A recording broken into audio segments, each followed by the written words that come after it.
hello लोगोफोर नै जोंहा खानस्रि हासार बानायदों बांद्राय जौ दा दोन गेजेराव दोन गेजेराव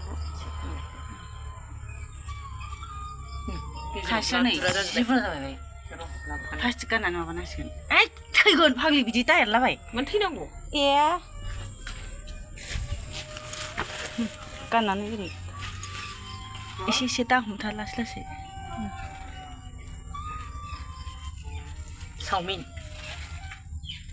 चावमिन जानो बायदि फैफाजोब्बाय माथो एसे लादुरासो जाबाय हनै मालाय एग्रोबाय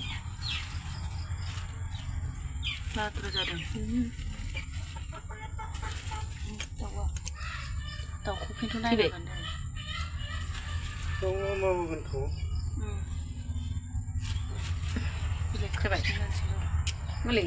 दसे माइ उनथंसै र' बिसोरो एब्रेखागोन एब्रेनायालाय एब्रेखाबाय दानो एबारावहाय नैबे बानायसैलाय नैखौ दिखोनसैलाय एबाराव बाहागो मोननाय नै मोनसे होबावबाय नैबे दामोलाव गेजेर गेजेरावल' हो खानस्रियानो मोनसे जायगायाव दंखासै एसे एसे होनोसै सोरनोबा नांगौबा एबाराव नै बानायजेनबाय आं नै खानस्रिया लादुरा लादुरि प्लास्टिक गाननानै माबादो बांद्राय बै जिङाव दादों बै प्लास्टिकालाय गुमै बेबायदि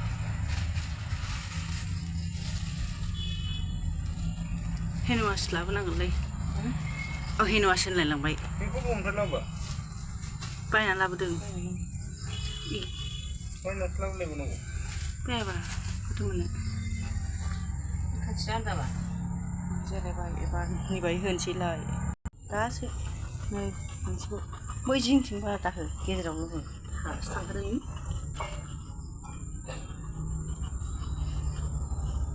लादुरासो बाव बारा गैया दांना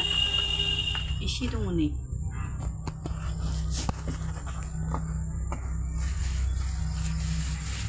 मुसारिखौ सोंथेनोसैसो नामा सानदां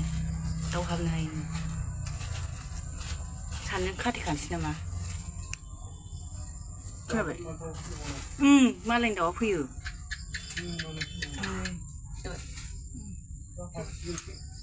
हाबसोसिगोन बे दा ना जाबाय लोगोफोर